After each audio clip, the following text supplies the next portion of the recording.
A dúpẹ́ gidigidi. We thank you very much.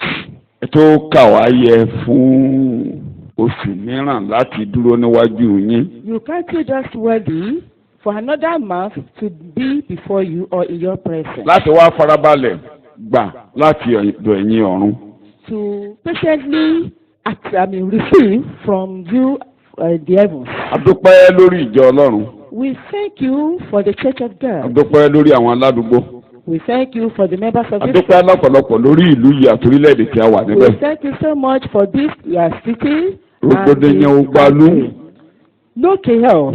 Inú wa tún dùn gan pé ẹ bá wa jà. And we are even happy that you are not Ẹni ogun mẹ́ta tẹ̀ fi ń báyé yà. There are three words that you use to Àwọn worship òjíṣẹ́ the yín word. ẹ̀ràn kankan sí wa. You didn't send any of your messengers. Ìkànnú ẹ máa ń mú òjò ṣùgbọ́n ẹ jẹ́ kó jò ó rọ̀. Sometimes Dá òjò dúró.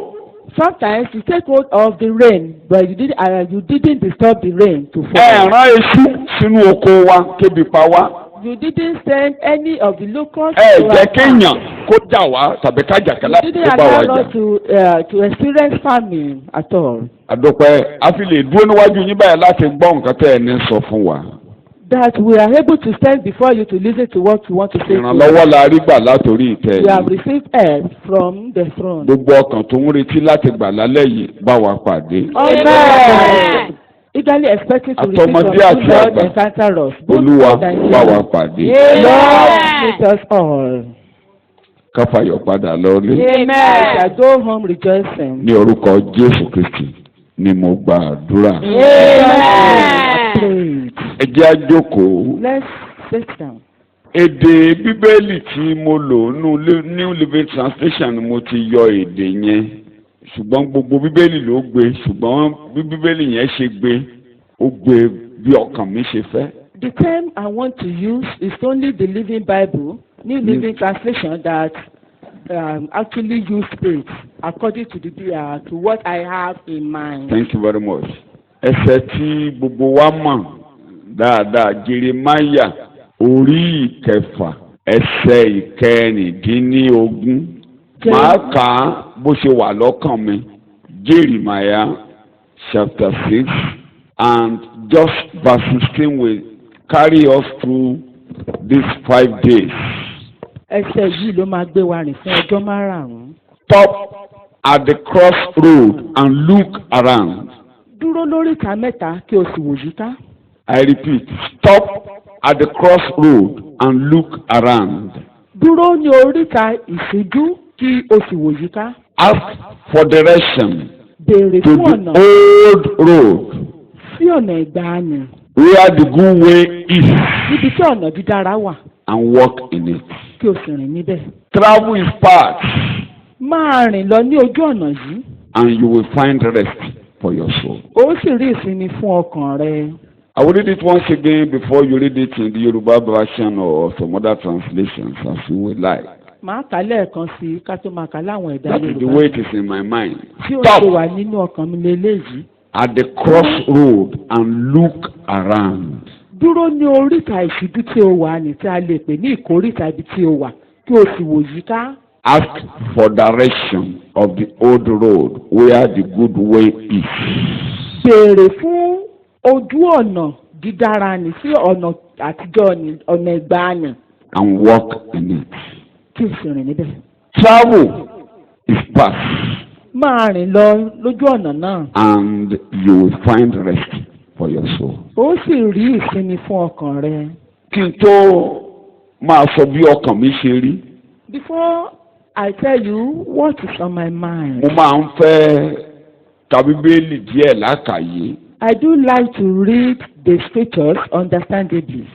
Àwọn tí a kọ ìwé yìí sí gangan ará Jerúsálẹ́mù, àwọn ọmọ Júdà, àwọn ọmọ Ísírẹ́lì ni a kọ ìwé yìí sí. This particular message or the book is written to the Israelites. Wòlíì Jeremáyà la dẹ̀ rán sí wọn. Prophet Jeremiah was sent to them. Ọlọ́run ti ń kìlọ̀ fún wọn. God has been warning them. Wọ́n ń bọ̀rìṣà. They were into idolatry. Wọ́n tẹ Bíbélì mọ́lẹ̀. They are preaching the Bible. Wọ́n rìn ní ìlànà Ọlọ́run ẹlẹ́dàá wọn. They didn't walk in the pathway of Wọ́n the lọ wọ́n ti lọ creator. tẹ́ḿpìlì wọ́n ń jó tùràrí o. So they have been going to temples, Wọ́n burning gbàwẹ̀, wọ́n incense, gbàdúrà. and fasting and praying as well. Wọ́n gorí òkè wọ́n lọ pẹ̀tẹ́lẹ̀. They were going to mountain tops and lower. Ṣùgbọ́n wọ́n ti kọ ìlànà tí a fi lé àwọn bàbá wọn lọ́wọ́ wọn kọ́ ọ lẹ̀. But they forsaken the principles that God has given to their forefathers. Ọlọ́run dẹ̀ lóhùn lé wọn títí tí wọn ò gbọ́. And God said He looked for them, He searched for them, but they Ọ̀nà do not need tí to àwọn run. bàbá wọn rìn táyé wọn dáa. The pathway that their father tread, Ní pàtàkì by which their life is good. ọ̀nà tí Dáfídì rìn táyé wọn dáa tíjọba wọn dáa nígbà tí Dáfídì ṣàkóso. Most especially the pathway that King David tread. And Tálàáfíà that wà was nínú good, tí wọ́n ń that jẹ́ there was fún peace ìjà in the wọn. city and they didn't experience any war. Wọn ò gbọ́. They didn't heed the warning. Kódà Ọlọ́run nínú ibi tí a ń ka ẹsẹ̀ bá ń ka sísàlẹ̀ níbẹ̀ yẹn rí i pé Ọlọ́run tún sọ fún àwọn orílẹ̀-èdè yòókù. Ó ní mo ń bá àwọn ará bíi sọ̀rọ̀ o, mo máa ní wọn lára, mo máa jẹ wọ́n níyà o, mo ní kán gbọ́ tèmi wọn ò gbọ́ tèmi o, ẹ̀yin kèfèrí ẹ gbọ́ o, nígbà tí mo bá ń jà kẹ́ má sọ pé ìkà ni mí o, mo máa bá wọn jà o, Ọlọ́run ní bá yín jà o. Amen. God even told other nations that I am warning these people. I am trying to warn them, to tell them what to do and the way they should go. But they refuse. I am going to punish them. I am going to make them suffer. Ọlọ́run dẹ̀ rí i pé àwọn kan lára wọn ti ń dé kòríta tó jẹ́ pé òun ò tẹ́ mọ nǹkan tó yẹ ká ṣe mọ́. Some of them have reached the crossroads, not knowing what to do. Wọn ò tẹ́ mọ nǹkan tó yẹ ká ṣe. They didn't know what to do. Torí àwọn kan ń gbòrìṣà sókè, àwọn kan ní ká ṣe fẹ́ Ọlọ́run, ẹ̀wò láti ẹ̀ máa ṣe gan bẹ́ẹ̀. So some Èyí of wọn them mọ́. were lifting up the idolatry, while some said they should worship God. Many of them didn't actually know what to do. Ọlọ́run wa ni Jeremiah bá mi sọ fún wọn. God told Jeremiah to tell them Pé inú ìkòríta ibi tí ẹ bá dé tójú yín dàrú yẹn. that at the crossroads or the Níbi tí ẹ dé lọ́wọ́lọ́wọ́ tẹ́ ẹ̀ mọ́lẹ́ ètò yẹ kó ṣe yẹn. where you are presently, Má you know lọ what má to do. tẹ̀síwájú lọ́nà tó ń rìn tẹ́lẹ̀ ṣáàdúró jẹ́. Don't go by Ló that jẹ́. way again. Just stop. Wá wò yíká. Look around.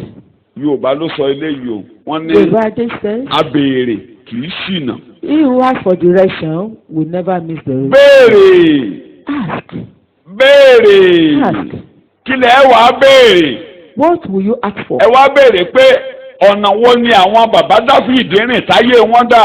Kí ni Jacob ṣe ṣe? Kí ni Dáfídì ṣe ṣe? Kí ni Ìsíkẹ́lì ṣe ṣe? Àbí kí ni Abrahamu ṣe ṣe táyé wọn dà? Ẹ béèrè ọ̀nà ìjọsí. Bó ni Samuel gbà Ask for the tó old path ṣàṣeyọrí? through which our forefathers were successful, the pathway of David, of other people, of Ọ̀nà prophets, ìgbàanì. that old way. Ask for it. Ọ̀nà tó dára. That old path, the good way. Àwọn ọmọ mi tiẹ̀ fi kọrin ṣùgbọ́n kìkì ìṣàlẹ̀ yìí. Ọ̀nà tó dára. The good Ọ̀nà way. ìgbàanì. The old path. Ẹ ṣáà béèrè. Just ask. Tẹ́ bá ti béèrè. Once you ask, Ibẹ̀ ni kẹ́ rọra forílé jẹ́. just go straight that way.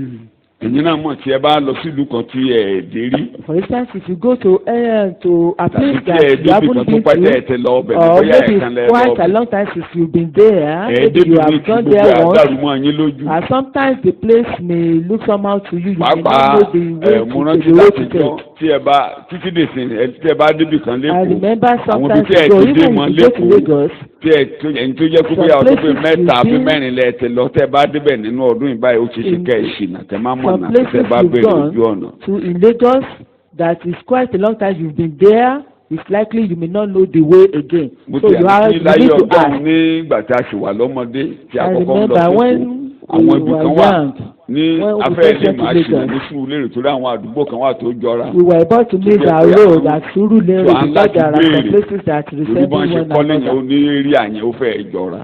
Because of Àbéèrè the structures they put up in that tójú bá area, dàrú they ṣe là ń resemble. béèrè. So when Tí ò we bá are yé wa crossroads, ṣe we là ń ask. béèrè. If we don't understand something, we ask. Ó ní ẹ béèrè. He said, ask. wọ́n wá fojú ọ̀nà tó dáa yẹn hàn. Then this pathway will be shown to pé you. àwọn kan ti rin ọ̀nà ìtayé wọn dà. Some have gone and they have àwọn passed kan through ti this gbanú world ayé and ìkọjá it tí was ayé well with wọn them. dà. Some have gone through this world àwọn and kan it ti was gbanú well ayé with them. ìkọjá tí ara tù wọ́n. There are some àwọn that kan have ti gone gbà bí through and they ìkọjá were láì depressed. túbọ̀. There are some that àwọn kan have ti gone gbà through bí without ìkọjá being láì wọnú ẹgbẹ́ gbòòní. idolatry. àwọn kan gbà bí ìkọjá láì jalè.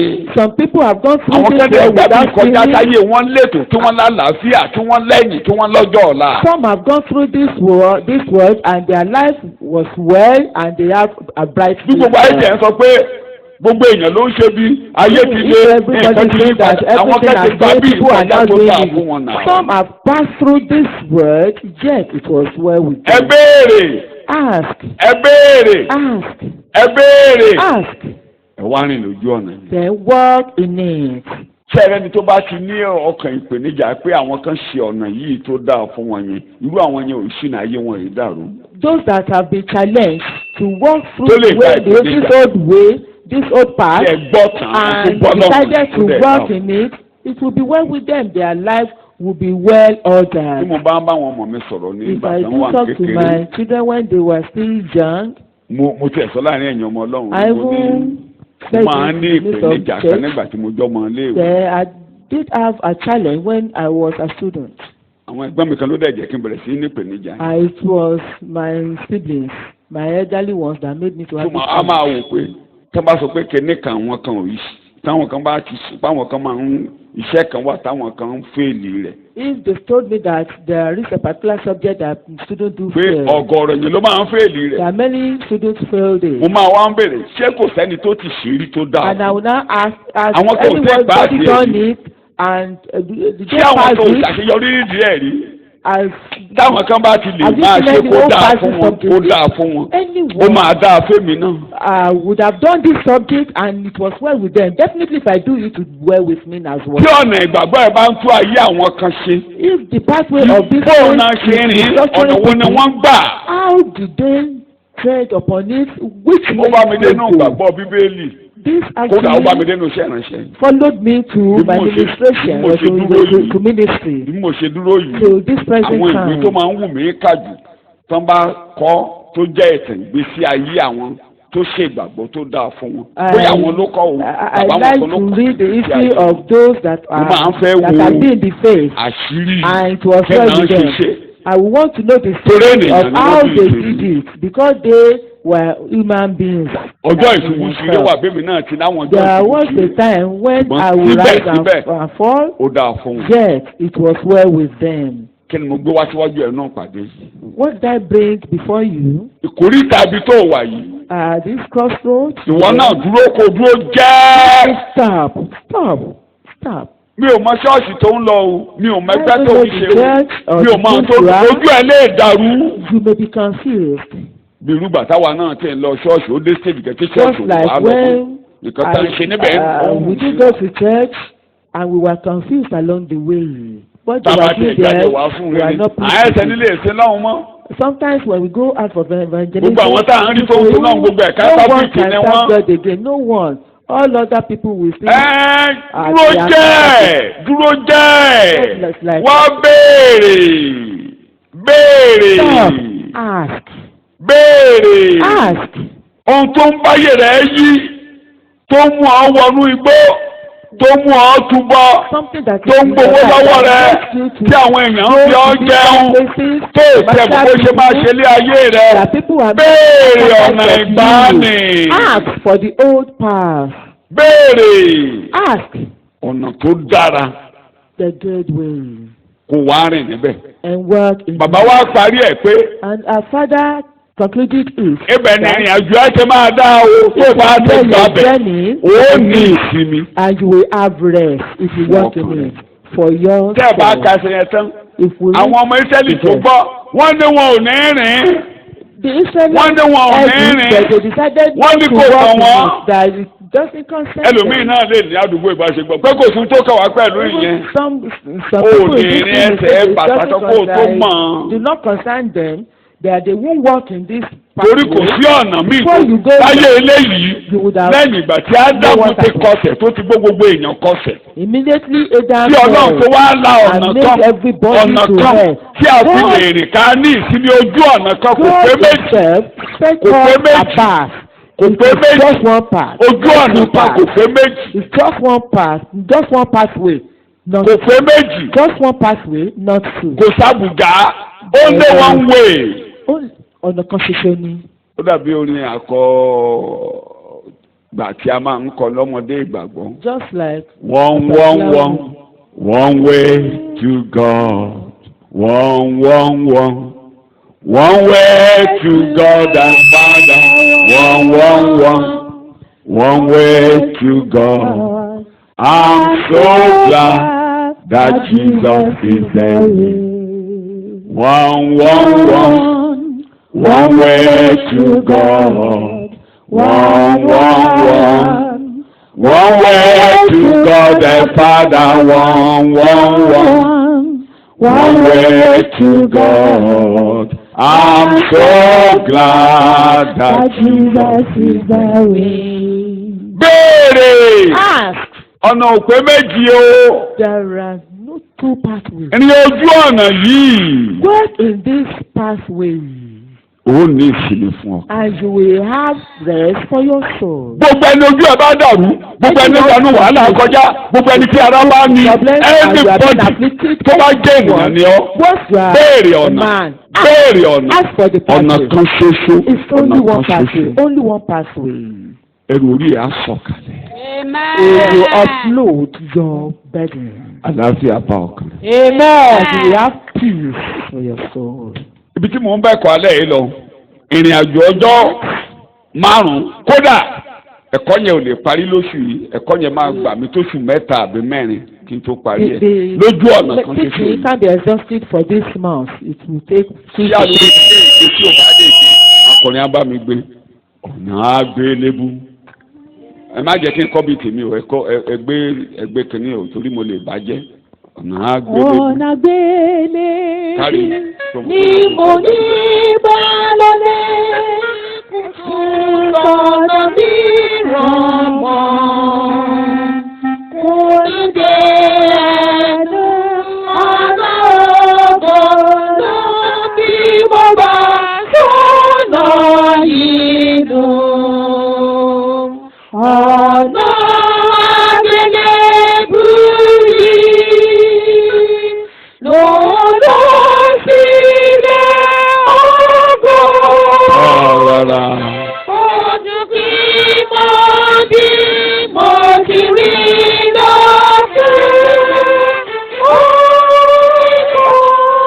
Lọ́dọ̀ ilẹ̀. Just one stanza more. Mo ní láti rìn lọ́nà tá a gbẹ́jẹ́ wọ́n, ọ̀nà tó lùgbàlà rìn.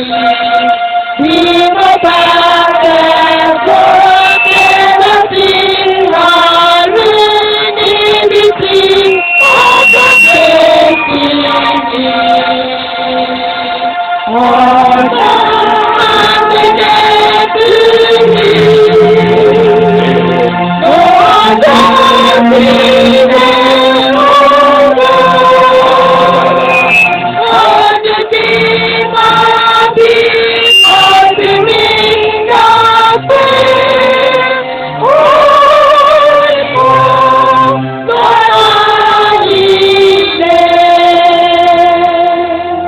Kọ́ríńtì kínní First Corinthians orí ìkejì chapter 2 ẹsẹ̀ ìkejì verse 2. àtẹ̀gùn ọlọ́jọ́ márùn-ún tàbí àtẹ̀gùn olóṣù mẹ́ta Kọ́ríńtì kínní bẹ́ẹ̀ náà ni a ò gbọ́ ẹni. Nítorí mo ti pinnu rẹ̀ pé Nínú ọkàn mi ìpinnu kan tí mo ní ni àpọ́stélì yìí sọ àpọ́stélì sí àwa kèfèrí For I decided that àpọ́stélì sí àwa orílẹ̀-èdè tí ò kìí ṣe Ísírẹ́lì nípa ti the ara. apostle to us nations that Ó wá ń are not kọ̀wé influenced by the sí orílẹ̀-èdè kèfèrí kan tó ti lọ wàásù. and he was now writing to our nation, to our Gentile nation, where he had gone to preach. Tó jẹ́ pé wọ́n ní oríṣiríṣi nǹkan tó fi lè ṣògo. They have many things to boast of. tí wọ́n ní oríṣiríṣi kẹta lè gbẹ́kẹ̀lé. They have many things Wọ́n to gbọ́n. depend on. They Wọ́n were gbọ́n. wise. Wọ́n ní òye. They Wọ́n have ní many ìmọ̀. things. They are- Wọ́n ní owó. Wọ́n ní ọlá. They have many things. Wọ́n ní ọlá. They have Ọ̀mọ̀wé ń bẹ níbẹ̀. They are Kódà nígbà tó tiẹ̀ wá lágbára Ọlọ́run wá bùkún ìjọ yẹn tó jẹ́ pé ẹ̀bùn ẹ̀mí mímọ́ máa ń ṣẹ̀ láàárín that wọn. church, the extent that there are Wọ́n bímọ. various Holy Spirit gifts. Gbogbo ni a fi ràn wọ́n lọ́rùn. Bí èdè Paul, they were rich in knowledge, rich in wisdom, rich in power, rich in everything. Agbára nínú ohun gbogbo. Bàbá rìn án wá dúró lòun fojú sùnkùnù wo ọ̀rọ̀ yìí òun ronú jinlẹ̀ pé And àṣeyọrí kan the only tó mú ayé yín létò nílùú yìí successful in this nígbà tí ojú wọn fẹ́ dàrú when they were about to tí become wọ́n bẹ̀rẹ̀ sí fẹ́ máa gbéraga wọ́n pé wọ́n jẹ́ nǹkan kan. supposed to be proud. Bàbá wa kébò sí And the father shouted, kéde kan ni mo mà fẹ́ rí láàrin yín it's only one thing I want to ojú ọ̀nà kan ni mo mà kó yín sí It's only one part that kéde kan ni mo mà fẹ́ rí láàrin only yín. one thing I want to see in your midst. Kódà ìjọ yìí gan ló sọ fún ìjọ yìí ló sọ fún It is this particular àwọn church yẹn that kábàá he yìí o told nígbà tó dénú Kọ́ríńtì kejì orí kọkàn. when he Ó ní went to mo fi yín fún ọkọ kan. that I betroth you to one man. Ojú ọ̀nà kan ni mo fẹsẹ̀ ẹ̀yìn lé. It's only one part Ẹ̀rù that yín ń bà mí. I'm afraid Ẹ̀rù of yín ń you. bà I'm mí. afraid of you. Ẹ ti ń kọ̀kọ̀. You Ẹ are ti ń lọ protecting your sọ́dọ̀ husband. kí ejò máa tàn yín jẹ wá ọkọ mi lọ. By the serpent, you have gone to look for another husband. Ìpinnu ọkàn mi rè é. Ojú ọ̀nà kan ni mo kẹsẹ̀ ẹ̀yìn lé. Mo pinnu rẹ̀. Mo pinnu rẹ̀. Mo lówó kò ní túmọ̀ sí mi. You are rich. Oyè tó you jẹ́ ò don't ní have túmọ̀ sí your mi. chief executive Ìwé tó kà ò ní túmọ̀ sí mi. You are being Ipò ọ̀dà rẹ̀ ò ní túmọ̀ sí mi. Kì í ṣe iye ọmọ tó fi mo fẹ́ mọ̀. Mo ní ìpinnu kan. Mo fẹ́ mọ kíní kan láàrin yín. Ẹyọ tí mo fẹ́ rí láàrin yín ni pé Kristi tí a kàn mọ́. The crucified nítorí mo ti Christ. pinnu rẹ̀ pé èmi kì yóò mọ ohunkóhun láàrin yín bí kò ṣe Jésù Kristi ẹni tí a kàn máa Ẹni tí mo bá ti rí láàrin yín tí ò rí ọ̀nà àgbélébù tí ò tẹ̀lé Jésù tí a kàn má gbélébù olófo rògbòdò ayéré àtàgbò ayéré àdásán. His life will be chaotic. Mi ò fẹ́ rí kankan You láàrin want to yín. see anything Ọ̀nà of- táyé àwọn among tí ayé wa fi ń létò rẹ̀ the ẹni tí ò only bá way ti gba through ọ̀dọ̀ which our Jésù life is kó rí bí àgbélébù ayéré being àwọ̀. renewed is the Fóònù nìkan way mo to fẹ́ rí the láàrin yín. cross. That is the only way I want to see Mi ò your ráyè ká débẹ̀ lálẹ́ yìí títí ọjọ́ bíi márùn-ún mo lè máa kà á.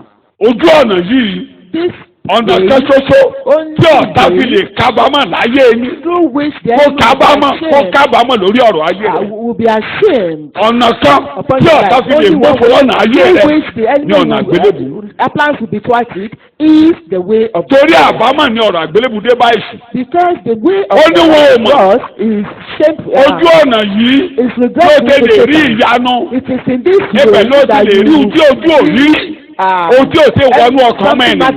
Ètò tí Ọlọ́run kó pamọ́. Ètò ayérayé, ètò ọjọ́ òní, ètò ọjọ́ ọ̀la, ibi àgbélébù of rẹ̀ ti lè. today and of the future can be seen Ibẹ̀ nìkan lẹ ti on the lè rí. cross. It is only in the cross that Olùkọ́ Bíbélì kàdé Bible readers, kàdé ìsàlẹ̀ tó bá délé orí when kejì you yẹn kì í get sàlẹ̀ in, yìí. you should read it. Read that chapter 2 to the Ohun tójú òrírí, ó lákọọ́lẹ̀ ṣe wà. Ohun tójú òrírí, ohun tí ò wọnú ọkàn mẹ́rin rí. Àfipamọ́, àfipamọ́, ibi àgbélébù la fi pamọ́ sí. has been hidden in the Ibi cross. àgbélébù la fi pamọ́ sí. Is hidden in the cross. Ìgbà tó bá gba bí àgbélébù kọjá. If you go through Tó bá débi the way àgbélébù, of the cross tó bá bá you Jésù get àgbélébù into rìnrìn the àjò. cross, and you Ọ̀tá kábàámọ̀ lórí ọ̀rọ̀ rẹ̀. the enemy Ọ̀tá kábàámọ̀ lórí ọ̀rọ̀ rẹ̀. will regret on your life. Torí ojú ọ̀nà kan títí a ti wọnú ayérayé fèsì a máa jẹ̀ka pé òun mọ̀ tó wo mọ ní òun wo mọ ní kò yẹ kẹ́kẹ́ Jésù máa gbélébù kò yẹ kẹ́kẹ́ Jésù máa gbélébù.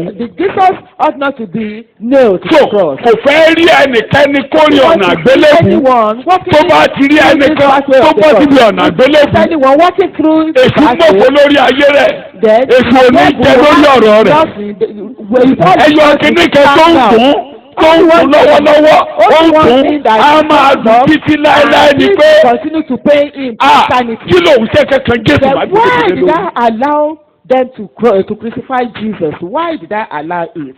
Ìgbà tí ò ti lè ṣàṣeyọrí lórí When he wasn't ó wá ń successful ṣe with báyìí ní Jesus, ó wá ń dojú àwọn èèyàn rú ó wá ń dojú wọn rú ó wá ń dojú wọn rú kó má bàa rí nà kó má mọ bí sábà yà sí. Bàbá ní ká wá sọ fún yín tójú ẹ bá ti dàrú tó bá ti débi nǹkan tó mọ ní ètò ṣe béèrè ọ̀nà béèrè. Ask for the past way. This is the message for the 5 days. It's meant for 3 months. Béèrè! Ojú ń dàrú lójoojúmọ́. Béèrè! Ask. Nǹkan sì ń ṣe ni kójú ẹni bọ̀dì dàrú. What devil does Orí ó ti is mọ̀. confuse Tó us. bá ti Because we gbàgbé know lébùú. that once you walk through the pathway Wàá of the sí cross, mi. you will have rest. Wàá láyọ̀. You will have Ìwọ joy. Ọlọ́run á ṣẹ. The power of God is with you. Àwọn tọ́lọ́run fẹ́ pamọ́ yóò What máa God pàmò nínú ayé rẹ̀. will continue to be exhibited or displayed upon your life. Mo ní mi ò ráyè ká gbẹ̀kọ́ lọ́wọ́ mi jù. Àyè lè débẹ̀ ṣùgbọ́n délé ká dẹ́sẹ̀ kẹsàn-án àbí Make kẹwàá. sure that you read it when you Ní get Kọ́ríńtì to kejì ni. that's 2 Corinthians. Kọ́ríńtì kìíní ni. 1 Corinthians chapter 2 verse Orí 2. kejì ẹsẹ̀ kejì ni mo kà yẹn mi ò kà tán ni. Ohun tó wà bẹ́ẹ̀ mo ti sọ dé Complete sàlẹ̀. the reading. So you can read it when you Ohun get tí ojú ò rí. God's eyes has not seen. Ayé abá ọyọ̀. They will rejoice with you. Ọ̀rọ̀ rẹ̀ yóò mú mi ṣàṣeyọrí. Ọlá tẹ̀lé ọmọ rí. Yóò jẹ́ bá mi. Gbogbo èèyàn yóò bá mi yọ. Tó o bá rìn ọ̀nà yìí, If you Olúwa walk in this way, yóò tẹ́ mi lọ́rùn. then that will satisfy me. Ọ̀rẹ́ yóò mú mi ṣàṣeyọrí. Make you successful. Ọlá tẹ̀lé ọmọ With rí. experience, Yóò jẹ́ will bá come upon mi. everyone will celebrate with me. Kí ẹ rí ohun gbogbo tó dojú ìjà kọ ọmọ èèyàn láyé pátápátá. Everything Ibẹ̀ láti fi ìdáhùn sí. now this is where answers. Ìdáhùn sí ìṣòro ayé rẹ pátápátá ibi àgbélébùú Answer Jésù to the ìgbàlà. problem of your life is the cross of Jesus. Ibẹ̀ láti kóre wá. This is where Ibẹ̀ la parí are ibi. brought forth. This is Ibẹ̀ where láti kó kiri wá. Ibẹ̀ láti káyọ̀ wá. Ibẹ̀ láti kálàáfíà wá. Ibẹ̀ láti kó ìlera wá. peace. Òpin ìrìn àjò àṣẹ̀dànù. It is the end of the journey Wọ́n of máa gbọ́ kí n working tó parí in ẹ̀kọ́ vain. lọ́sẹ̀ yìí jẹ́ kí n máa mu díẹ̀ díẹ̀. Jẹ́ kí n mú kékeré bẹ́ẹ̀ lálẹ́ ká máa lọ ní. Kékeré ni mo máa mú. Kékeré tí mo dẹ̀ máa mú yẹn ẹyọ ẹsẹ̀ kan. Just take Màá kàn mú nǹkan bíi márùn-ún. just about 5 points there. Lábẹ́ a máa lọ lé. Under it and we go home. Tábà ti sọ bí àgbélébù kì í ṣe When we ìdíkẹ́ talk ń gbé about kiri the o. way of the cross, À ń sọ̀rọ̀ Jésù we olùgbàlà are talking tí a about kàn Jesus mọ́ Christ, àgbélébù. who was crucified on the cross. Mo pinnu rẹ̀ láti mọ ohunkóhun láàrin ju kẹ́ni. No anything in your midst Kristi except tí a ṣe kẹ́ni. Tí a kàn máa gbélé except Jesus Christ. Mi ò that sọ was pé mo fẹ́ mọ crucified. àgbélébù láàrin yìí You o. know that I want A to fẹ́ know mo the cross. The Kristi cross. tí a ṣe kẹ́ni. Jesus himself Ee o. was nailed or Torí ẹni ní crucified ẹni on the àgbélébù cross. ni alóhùn lágbélébù fúlé. Some people will say Àgbélébù I wà lára have a aṣọ. cross Mi ò sọ pé mo fẹ́ mọ on my Pọ́ọ̀lù clothes. ló fẹ́ mọ àgbélébù láàrin yìí o. Not that I Ló lóun want to fẹ́ know mọ̀ the cross, láàrin yín. but I Kristi tí a ṣe kẹ́ni. Christ Kristi ẹni tí a kàn mọ́. was nailed or crucified on the cross. Ìlú gbọ́dọ̀ yé wa. Because we should Àgbélébù wà lára tẹ̀síbíù, ó wà lára róòsì. there is a cross at the Àgbélébù bíi mẹ́fà lè wà nù mọ́tò ẹ̀. Kẹ́lẹ́ mi You máa may ti have bọ́ sí about náà bọ̀ 6 sí náà pé wá pásọ̀ ti sọ pé the àgbélébù lọ́nà ń kọ́ nígbà God wants to be in our midst. Now go to roundabout to buy the cross.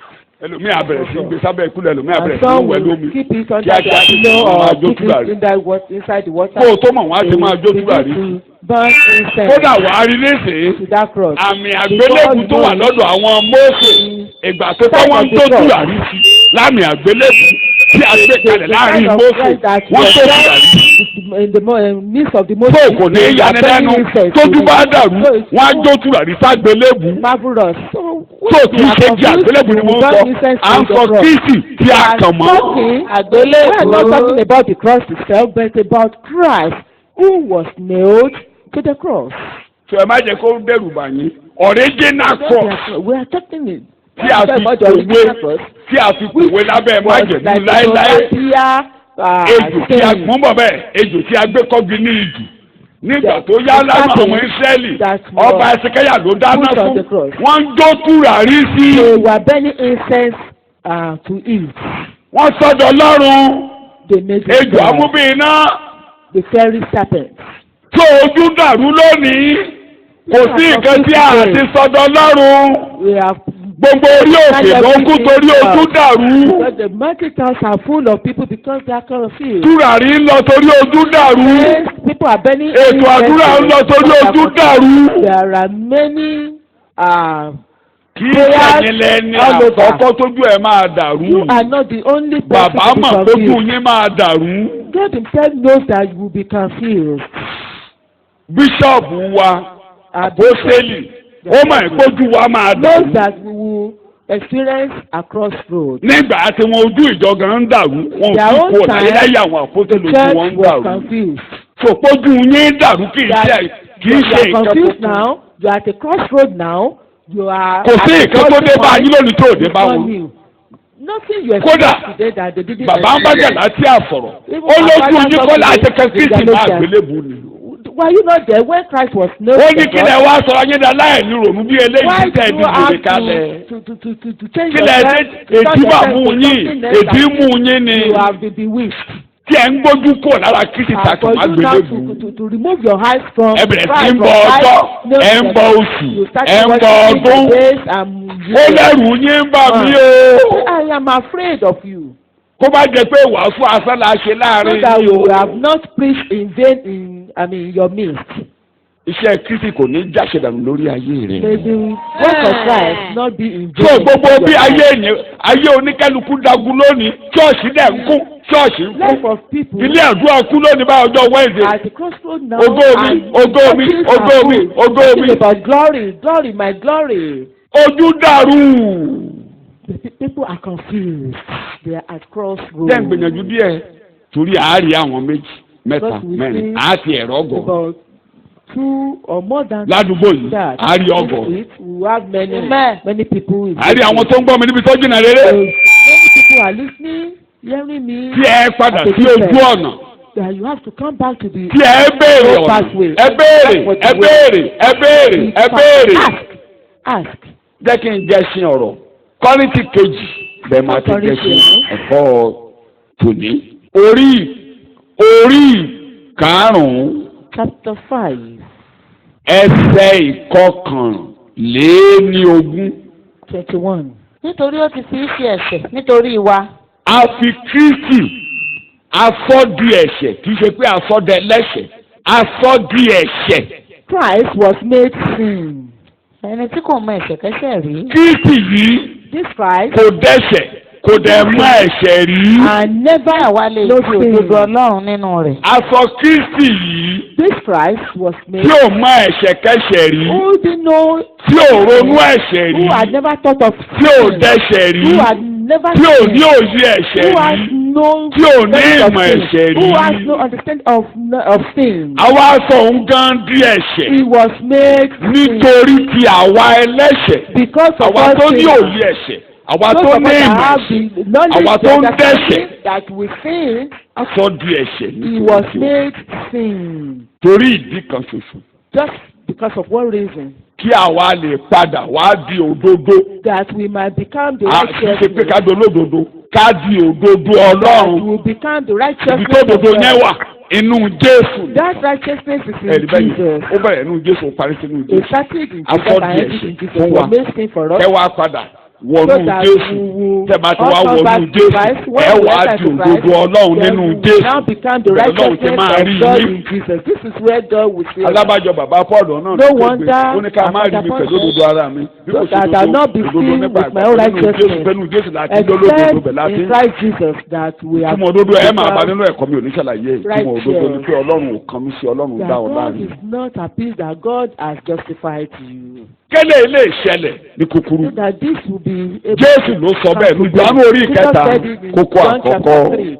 The kókó first point. àkọ́kọ́ The first point. agbé ìjòkó dùn ní a symbol of the serpent was lifted up in the wilderness. Jọ́nù orí ìkẹta ẹsẹ̀ kẹrìnlá àti ìkẹẹ̀ẹ́dógún. tí Mósè sì fi gbé ejò sókè ní aginjù. Ṣé ń gbọ́? gẹ́gẹ́ bẹ́ẹ̀ ni a kò lè ṣe aláìgbé ọmọ ènìyàn sókè pẹ̀lú. Gẹ́gẹ́ bí just like As Moses in a similar way. lifted up the bronze snake on the pole. Gẹ́gẹ́ bí a ṣe kí ló mú Mósè gbé ejò sókè ní aginjù. What made Moses to lift up serpents in the wilderness? Ẹ rí i pé kí ló bá mo kó mòrò wá. What brought about this? Ẹ jẹ́ kí n kà á sẹ́kì wá lọ. Mi ò fẹ́ lọ́bẹ̀ má bà lọ́bẹ̀ tí mi ò bá lọ́bẹ̀ kò ní yé wa. Gẹ́gẹ́ bí Mósè ṣe gbé ejò sókè ní aginjù. Just like how Moses lifted serpents up in the Bẹ́ẹ̀ gẹ́gẹ́ likewise, a kò lè ṣaláì gbé ọmọ ènìyàn sókè. the Son of Man will be lifted up. Parí ẹ̀ arábìnrin. kí ẹnikẹ́ni tí ó bá gbà á Kí gbọ́. ẹnikẹ́ni So that everyone, whosoever anyone, covers whoever olówó ó cover rich, ọmọdé poor, ó cover old, àgbà is ó covered, cover olè all and ó something. cover ìgárá Rich, vagabond, ẹnikẹ́ni whosoever, whosoever, tó bá everyone béèrè fún ojú ọ̀nà who asked tó bá wá wò ó the pathway Kí ló and ṣẹlẹ̀ sí? behold him.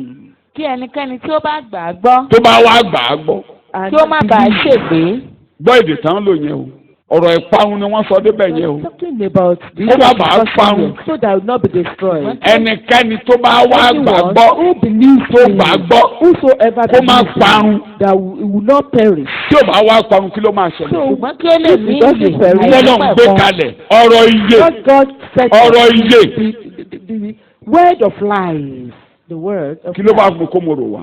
What nínú God Númérì in Numbers orí kọkànléníogún 21. kí ló fa Mósè láti gbé ejò sókè What made ní kúkúrú ẹja sáré kà lift up a serpent? ẹjẹ ìṣe background yẹn kó lè yé wa kí ni ejò ní í ṣe pẹ̀lú ènìyàn What kí ló dé tá a gbé kí ló dé tí Mósè gbé ejò sókè ẹsẹ̀ anything karùn-ún torí àkókò sí àwọn èèyàn ìkẹta. náà sì bá Ọlọ́run àti Mósè sọ pé. àwọn ènìyàn ojú wọn dàrú People were wọ́n á bẹ̀rẹ̀ confused. sí í kó wọ́n ń And ṣàwáwí they started murmuring, speaking against. èyí ṣe tí ẹ̀yin ìtòkùtò ni wọ́n ń tò They were speaking torí wọ́n dé kòríta ìṣòro because they were. ó dàbẹ́ ni pọ́lọ́run gbàgbé wọn pọ́lọ́run ò dá sí wọn God had forgotten them. bí o máa ìkòríta ibi tó o dé lónìí o I didn't know the junction at which we téèyàn bá dé kòríta tó dàbẹ́ ni fún gbàgbọ́ àtàgbà ọ̀gbà tó káàkiri ìṣòro dé bá á kùn á tòtò and you kútò have problem fò you will àwọn murmur. mẹ́sẹ̀lì dé kòríta ìṣòro wọ́n dé kòríta wàhálà bí o mọ̀ ṣòro tí ẹnu mú wàhálà jẹ o tó dàbẹ́ ni pọ́lọ́run travel ọlọ́run travel o God has travelled. Ọlọ́run God travel o hasn't travelled. wọ́n á bẹ̀rẹ̀ sí í kùn And they started murmuring. ọlọ́run ti fi yanu hàn wọ́n ti lọ́wọ́ ọlọ́run God rí o has shown them ṣùgbọ́n wọ́n dé kòríta ojú wọn dàrú marvelous things, but they go to la a ṣe ní junction ká ẹ like béèrè this. mi ò mọ ibi tó o dé That's lónìí why béèrè to ask, béèrè ask, béèrè ask. lónìí yóò dà fún un. Today shall be well with Amen. you. ìgbà tí wọ́n bẹ̀rẹ̀ sí í kùn And when they started murmuring, ìgbà yẹn Jésù òkúkú tí ì kú by that time ọlọ́run wá Jesus bí mo ṣe had bí died. ẹlẹ́dàá táwọn And aláìmoore God nínú aláìmoore lẹ́yìn behaved ọmọdé like yìí the èmi lẹ́ ń creator kùn sí. you Ayin. didn't appreciate my goodness. Kí ló wá You are ṣẹlẹ̀ murmuring jàre? against me. What happened next? ó yá ó yá àwọn èèyàn náà sì bá Ọlọ́run àti wọ́n ń Mósè sọ tòtò pé. kútò èyí wọ́n ń ṣe tòtò kútò ìtòkútò pọ̀ lónìí àtẹnú ìjọ àtẹnú ilé torí ẹni sọ̀rọ̀ ìtòkútò ìtòkútò nílé àdúrà ìtòkútò lọ́dọ̀ wòlíì ìtòkútò lórí òkè ìtòkútò torí ẹni wàhálà. Talking and you have problem.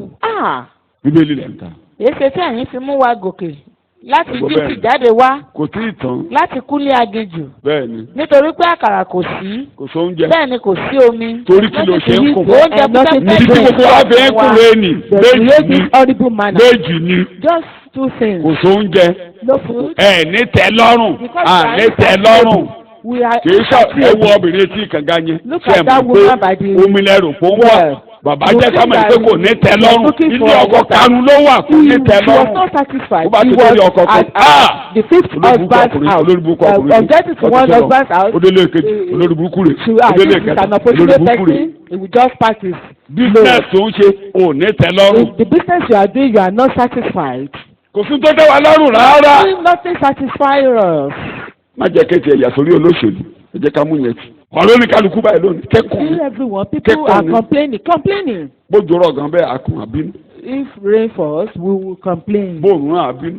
If there's sunshine, we will complain. ẹni gbàdúrà ọlọ́run fún mi lọ́mọ ọlọ́run fún mi lọ́mọ Somebody ọlọ́run fún who níbi prays akùn. for a child. Ọlọ́run wíkẹ́ẹ̀dì. Why did God do this? ó ti fi béèrè fún ọmọ láti àdókòwò márùn àbí mẹ́rin ọlọ́run wá ní mo gbàdúrà rẹ o For more gba than 4 ìbẹ́rin. days. So God now posted the ẹ̀ka ní bàbá yìí children at the bẹ̀rẹ̀ time. àwìlúgbó. Sarah, he will now start, he will run away. So especially the man. bóyá ó tẹ̀ tọ́dún mi mẹ́jọ tó ti ń wọ́ ọmọ tí ò lọ́mọ Maybe it's about ọlọ́run wá calculate 8 pé years ọdún to be méjì looking ìdílé for fún a bá child. bí kankan He's ok supposed to be onídìí obìnrin kan getting ọkùnrin mẹ́ta tàbí onídìí children obìnrin méjì every obìnrin 2 méjì years. ọwọ́ àdàbí mẹ́rin pọ̀lẹ́ and rẹ̀ kan. then God Bẹ́ẹ̀ lọ just kọjá posted lúgbó. 4 children at a time and the husband pé ìgbà ń wò gbogbo run away. gbogbo ìjòṣà ìgbà ń wò gbogbo Help ìjòṣà me, oh, Memo, the you know entire Ọlọ́run tó ṣe Ìjẹ̀ṣà kàwé people. eléyìí o. I have not experienced such God before who are done wickedly to me. tẹ̀lé ẹ̀ bá ní ṣẹ́jú méjì. Bow down into. olúwa gbà mí lọ́wọ́ kékun. Lord, rescue me from complaints. gbà mí lọ́wọ́ kékun. Lord, deliver me from complaints. gbà mí lọ́wọ́ kékun ìwọ nìkan ló máa ń tẹ̀yàn You are lọ́wọ́. the only one who satisfies lọ́wọ́ man. Ìwọ nìkan lọ́lọ́run. Deliver me from memory. Ní ìhà gbogbo. Deliver me from complaints. ní orúkọ jésù ni mo gbàdúrà. Amen. Amen. ẹ̀dá ènìyàn nìyẹn. That is the nature of man. ẹni tí ò bá débi àgbélébùú á kù. Anyone who has Bíbélì lẹ̀ ń kà. been to the place of the cross. Olúwa sì will rán ejò amúfin complain. iná sí àwọn tó ènìyàn ń gbọ́ náà. bẹ́ẹ̀ yẹn ọlọ́run wá rán inú àjùjù máa ń kókó wá ẹjọ́. They were in the wilderness and God ọlọ́run wá sent rán a ẹjọ́ very kẹjọ abẹ́ serpent ìsìnbù wọn jẹ. to them. Wọ́n sì bu àwọn ènìyàn náà wọ́n sán. ń ṣẹ́ wọn jẹ. Ọ̀pọ̀lọpọ̀ nínú Ísírẹ́lì sì kú. àwọn kan ń kú. Some of them died. Nítorí náà ilé àwọn ènìyàn náà ṣe tọ̀ Mósè wá. wọ́n wá bá So Mósè now wọ́n what béèrè to Moses? wọ́n béèrè sì ọ̀nà pé- tí mo ní wọ́n ṣe. Wọ́n They béèrè asked for the pathway. èèyàn ló ń kú lọ́dọ̀ wa yìí gbogbo wa máa kú tán bàbá yìí. Our Kí people la are ṣe máa dying. ṣe? What do we Kí la do? máa ṣe tó máa What do you dáa want fún us wa? to do that shall be well with us? béèrè ọ̀nà Ask for the pathway. béèrè ọ̀nà. Ask for the pathway. Mósè náà wá béèrè lọ́wọ́ Moses now bàbá. asked from the Bàbá wá Father. fi ọ̀nà And àgbélébùú the hàn father- Mósè. Showed him the way of the cross. Bàbá wá fi ọ̀nà àgbélébùú hàn ta ni.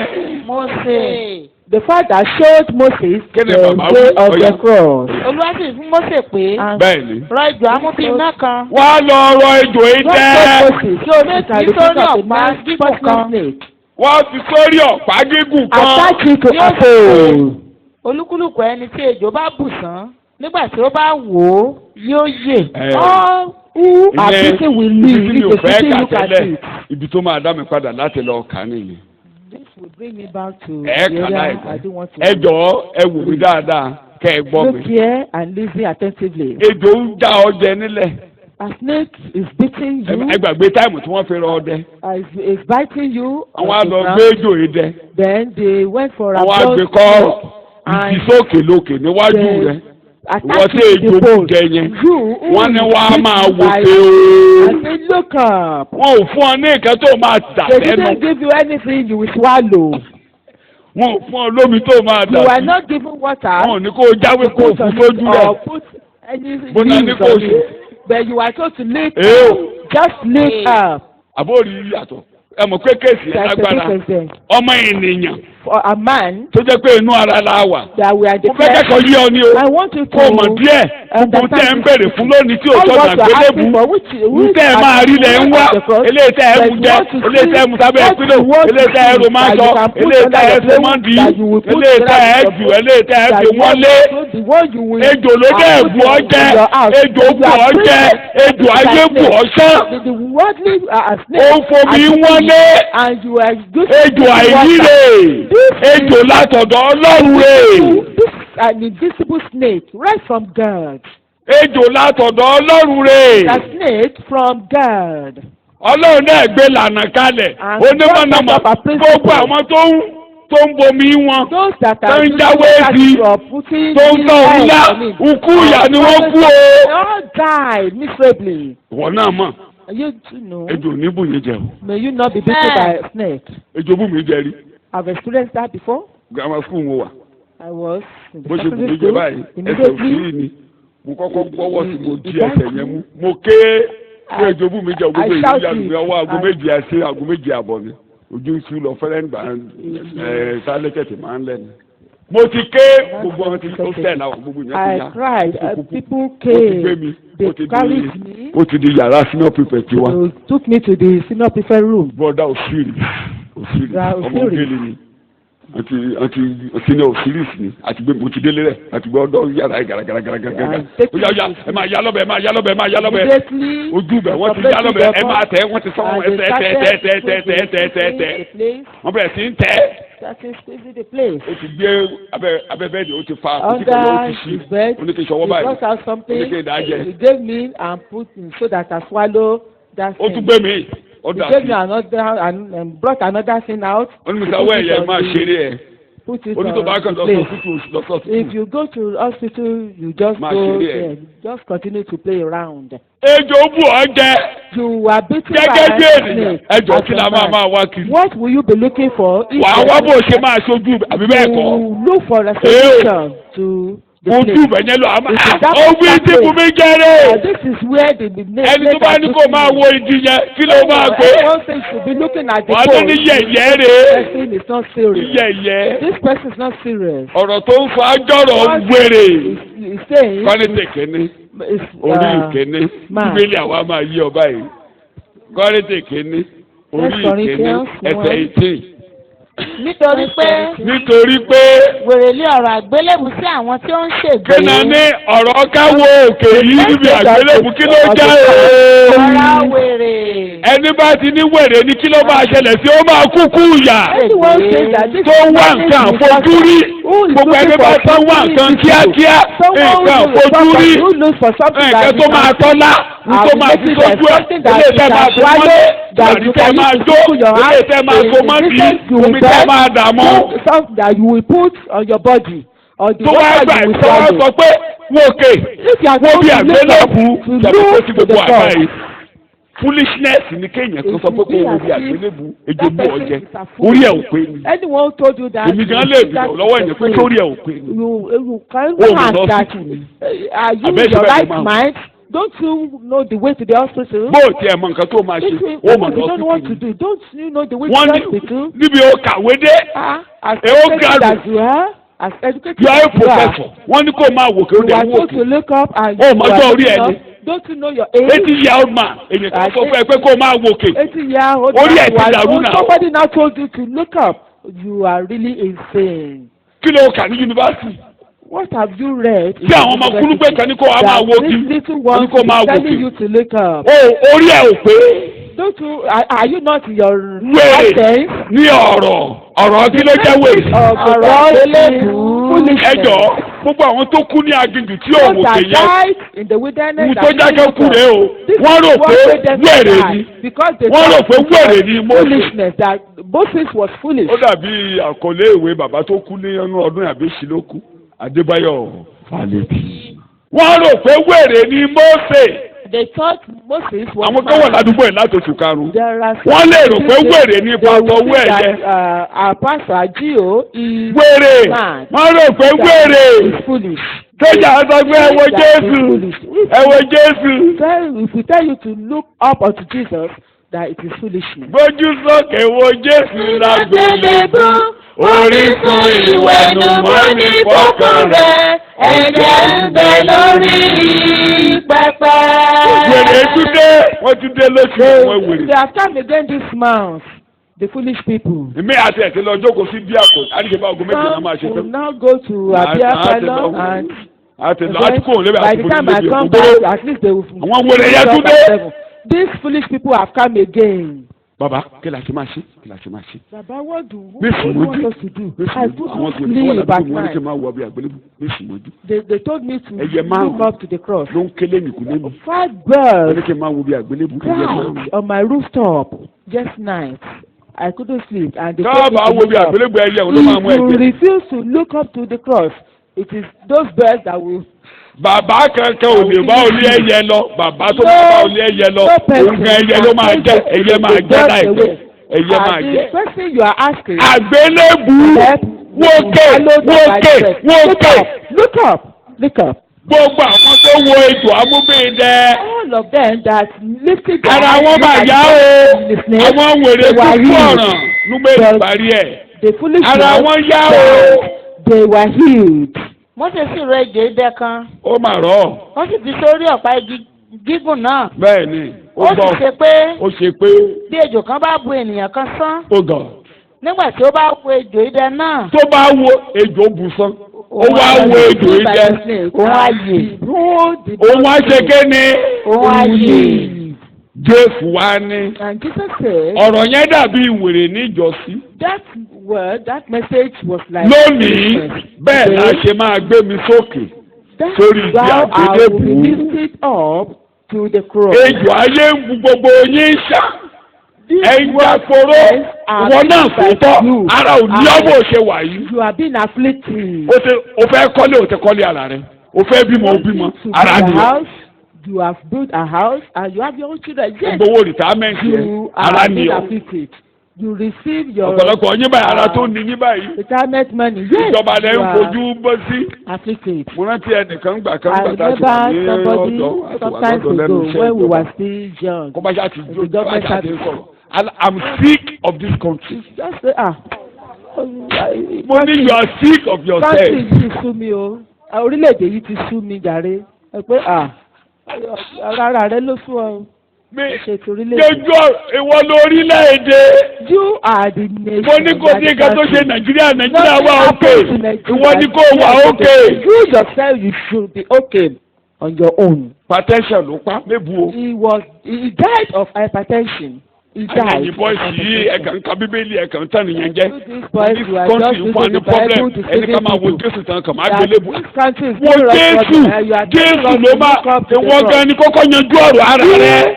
solve your own problem first. Òfin tó kàn pẹ̀lú ayé Nàìjíríà àgbà yẹn kì í yàtọ̀ sí Nàìjíríà òde òní bẹ́ẹ̀. Nigeria at that time is different from the one we are seeing today.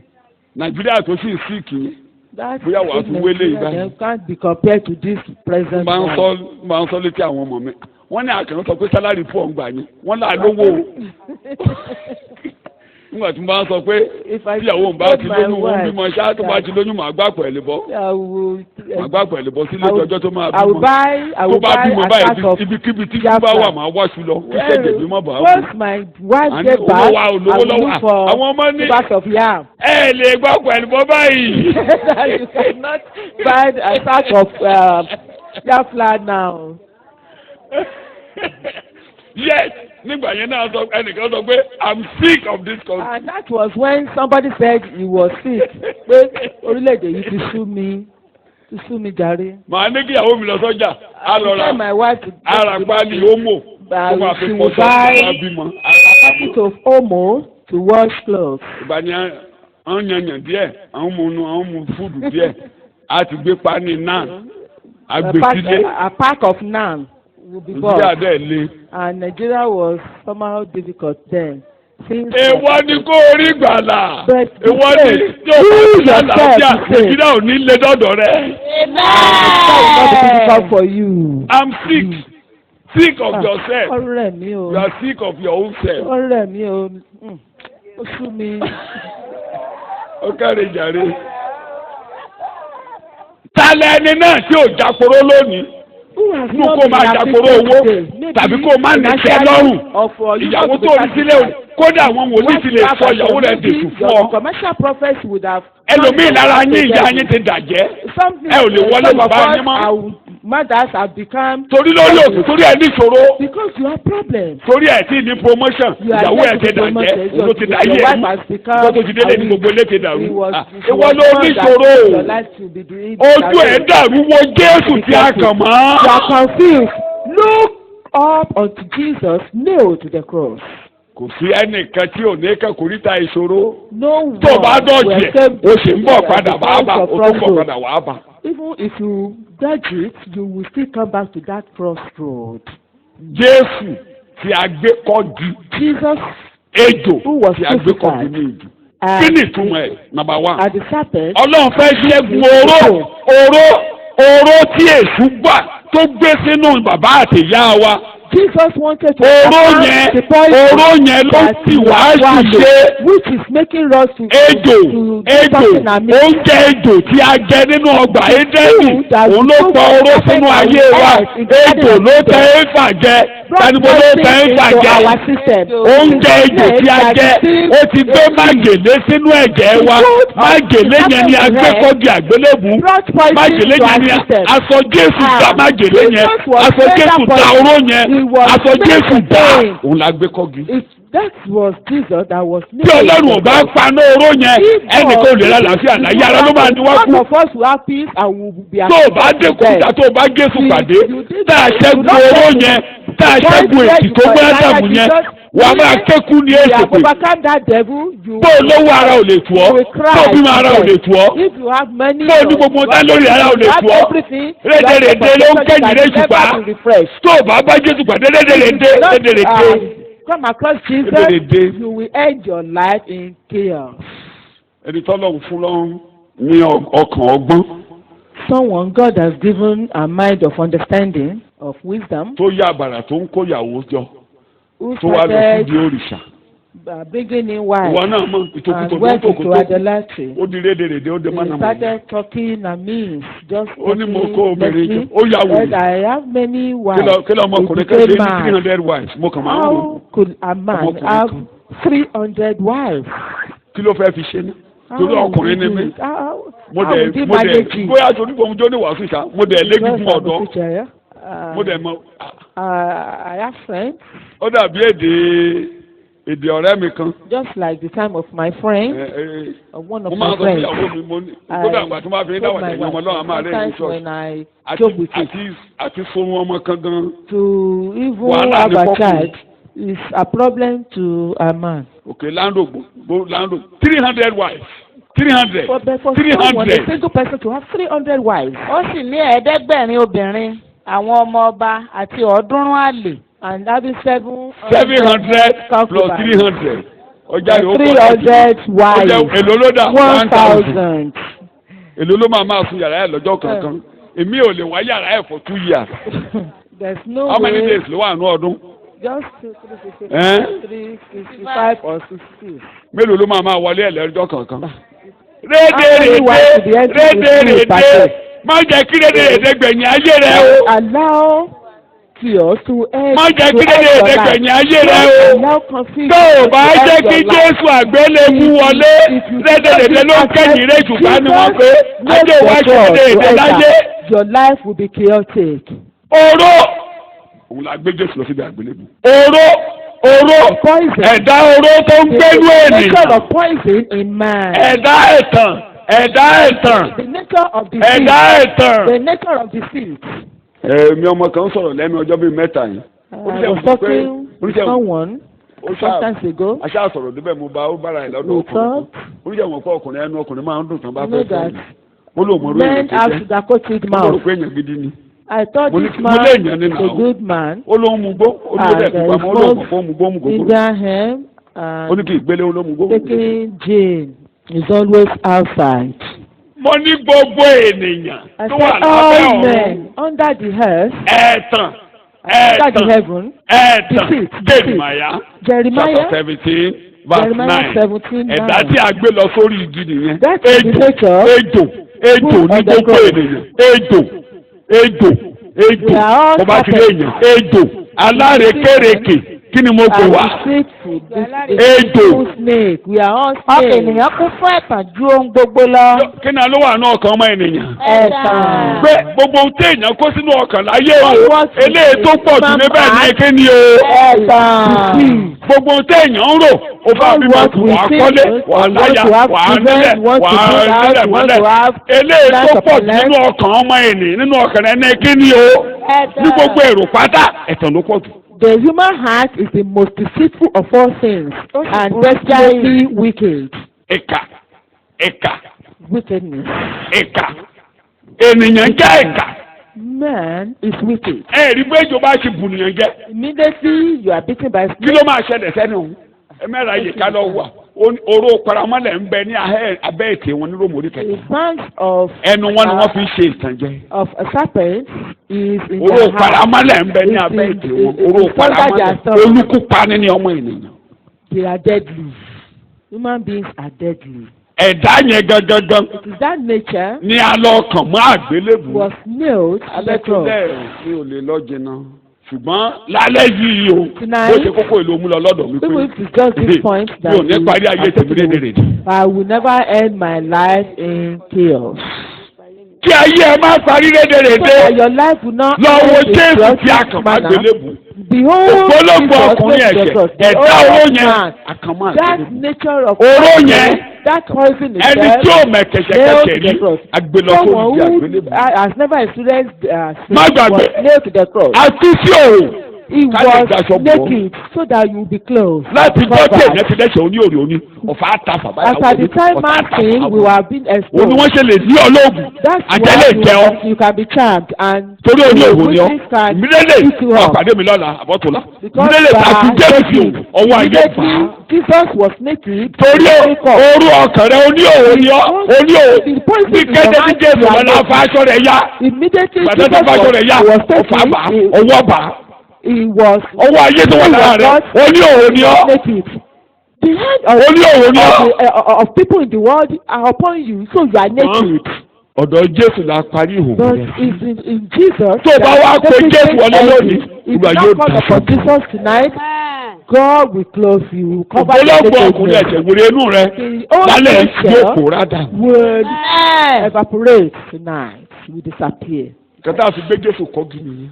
This is mi ò why. ráyè tó lẹ́sẹ̀lẹ́sẹ̀ wá sí ṣùgbọ́n kó o gbà bẹ́ẹ̀ fún mi lálẹ́ yìí. Just take it like that for me. ẹ̀gán tonight. bá kò sẹ́ni tí ó sọ̀rọ̀ burúkú sí. The experience lálẹ́ yìí reproach. Olúwa yóò mú ẹ̀gàn rẹ kúrò pátápátá. Tonight, God will remove your reproach. kódà Ọlọ́run yọwọ́ lọ́rọ̀ rẹ̀. God remove gbogbo the ẹ̀yin tẹ́ ń death kù from his ẹ̀kọ́ life. Ọlọ́run ò rí mi Those of you Ọlọ́run ò rí mi complaining that God has láti not alẹ́ seen yìí it. Ọlọ́run á dá sọ̀rọ̀ Tonight, rẹ̀. God will intervene in your ẹ̀rí life. àwọn yẹn wọ́n wó ejò. Those people Ọlọ́run tí wọ́n bọ̀rọ̀ ayé wọn look at Ọlọ́run á dá that sọ̀rọ̀ person. ayé rẹ̀. God intervene in their matter. God will intervene in your own case as well. Ọlọ́run á dá sọ̀rọ̀ ayé rẹ̀. God will overdo. tó o bá fẹ́ kọ́ ọ̀fà ọ̀tá má bà ọ́ mọ́ If you don't pé want Jésù the wọlé arrows of enemies to enter into your system, Jésù into tí a your kàn life, má gbélé bù call upon Jesus. Jesus who was nailed to the cross. tí a kàn má gbé ọ̀dọ́ àgùntàn Ọlọ́run The Lamb ẹni of tó God kú who ẹ̀jẹ̀ takes Jésù away the á pa sins of ọ̀tá the lẹ́nu mọ́ world. lórí ọ̀rọ̀ The ayé blood rẹ̀. of Jesus will silence Amen. a ò fojú rí ṣùgbọ́n Ọlọ́run ẹ̀mí egbò ẹ̀mí ló bù ọ́ ogun ẹ̀mí ló ń jà ọ́ ogun ọ̀run á dìde fún ọ lálẹ́ yìí Olúwa. Amen. The host of Dìde heaven lórí ẹsẹ̀ will rẹ kó rise lọlé. and save you tonight. Rise mi ò kà ọ́ sí wèrè bàbá Lord, I think I feel òtítọ́ ni ọ̀rọ̀ rẹ pain because your word òtítọ́ ni Jésù tí a kàn má is gbélé true bù that Jesus was nailed to the gbàmí cross. lọ́wọ́ ọ̀rọ̀ ejò Deliver me from Kó o the dáṣọ hands bò of mí. serpents and tí wọ́n bọ̀rọ̀ ayé mi lálẹ́ yìí bàbá. intervene in the bó o matter ṣe of dá my sọ̀rọ̀ life. àwọn wọ̀nyí Olúwa tí wọ́n bọ̀rọ̀ ayé mi As you intervene in the matter tí wọ́n bọ̀rọ̀ ayé mi wilderness. Lord, pọ̀ ọ̀rọ̀ ejò pọ̀ ọ̀rọ̀ kú òun ayé mi. remove the poison of serpents. dá sọ̀rọ̀ mi Olúwa má jẹ́ kí n jẹ́ Cover nìkan me, sílẹ̀ cover mọ́. my naked. dá sọ̀rọ̀ ayé mi látàlẹ́ yìí Cover bàbá. my cushion, Lord Jesus, and intervene in my matter tonight. In the mighty name of Jesus. Olùgbàlà dá sọ̀rọ̀ mi o. In the mighty name of Jesus. ní orúkọ Jésù ni mo gba àdúrà. Jesus name bàbá I pray. gbogbo àwọn tó gbójú sókè kẹ́kọ̀ọ́ iye That behold, tí wọ́n bọ̀rọ̀ ayé wọn. this teaching is tí wọ́n bọ̀rọ̀ ayé wọn. Lord, Olúwa dáṣọ bò wọ́n.